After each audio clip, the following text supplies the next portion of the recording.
How's it going, everybody? I am the Texas Man. I hope you guys are all having a great day. Please give this video a thumbs up if you guys really enjoy it. Subscribe if you have not already. And also do me the biggest favor of all, hit that bell notification button so you guys do not miss out on a single video coming out in the future here on the Texas Man channel.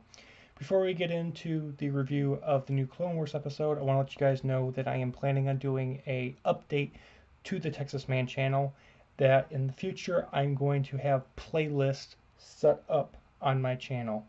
I'm going to have a playlist of everything that covers Star Wars, whether it be the movies, the TV shows, or things like Battlefront 2. I'll have in there. I'm going to have a separate playlist for album reviews and things about music.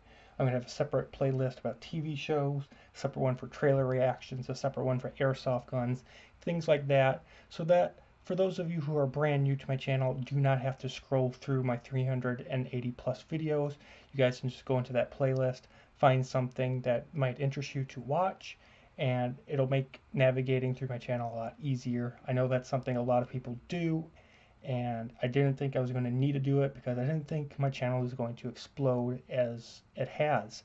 And I just want to say thank you for the support for the channel, even through these hard times with COVID-19 going around. Thank you for your love and support. I'm not going to be doing some streaming for a while. I've been having some problems connecting to internet, and Xbox Live has kind of been goofy. So I'm working through those issues. I'm hoping that in the next 4 to 5 weeks, hopefully that'll be resolved and I can stream for you guys again. So I'm just going to be doing some uploads for you guys until that issue is resolved. So let's talk about Clone Wars Season 7, Episode 7, Dangerous Debt, or Debate, depending on how you want to pronounce it. And let's talk about positives and negatives, and I'll give you guys my final review score. For positives, I really loved the opening statement where it said, "You are who you are does not have to define who you are." And I just thought that was a very powerful opening statement for this episode. Um, I thought there was a lot of really cool Easter eggs in this episode. Of course, the very obvious one was a reference to Zero the Hutt and Cad Bane from past seasons and what transpired in the Clone Wars because of them. This episode also explains why many people, like Trace and Rafa, hate the Jedi even within the Republic.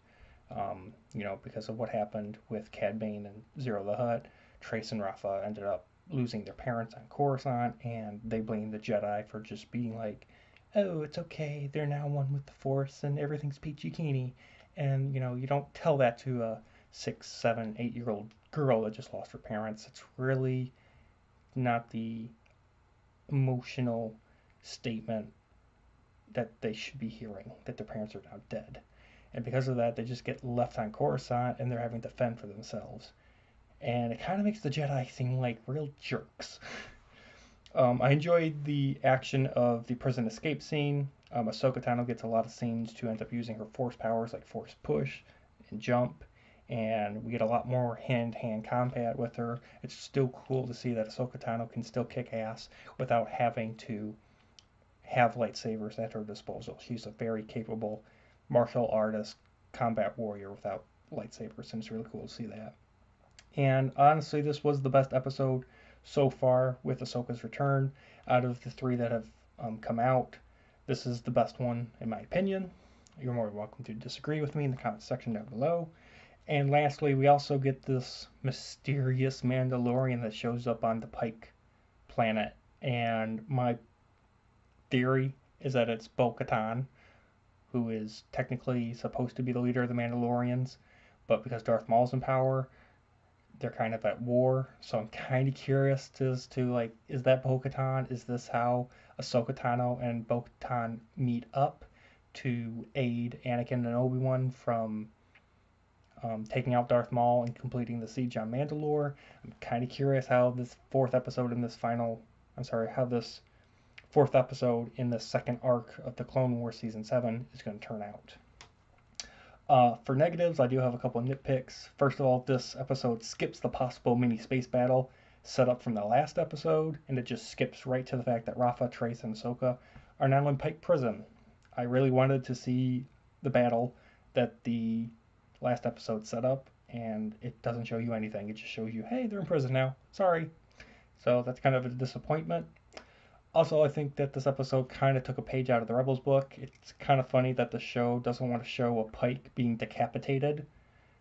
I guess Disney's like, oh, that would be way too violent. I'm just like, in past Clone Wars, um, showing people being cut in half and whatnot, even in the prequels and whatnot. It's just Star Wars is known for showing violence. It doesn't shy away from that, but Disney controls it. Also, it seems like Rafa and Trace seem helpless all the time because Ahsoka is constantly rescuing them. That really irritates me. I don't understand how Rafa and Trace have survived so long if they're constantly getting into these types of dangerous situations. And Ahsoka kind of just seems to be, at times when she's rescuing them, the only character that matters. I'm really not enjoying Rafa and Trace as characters. Like, they're cool for giving dialogue and explanation as to why the Republic kind of hates the Jedi, but I'm like, I don't think that can last forever as a character arc. So I hope that in the fourth episode of this arc, they do something spectacular. They go out with a bang. Something happens to them that makes me actually care about them. Because still, I care about Trace a little bit, but Rafa, I could care less.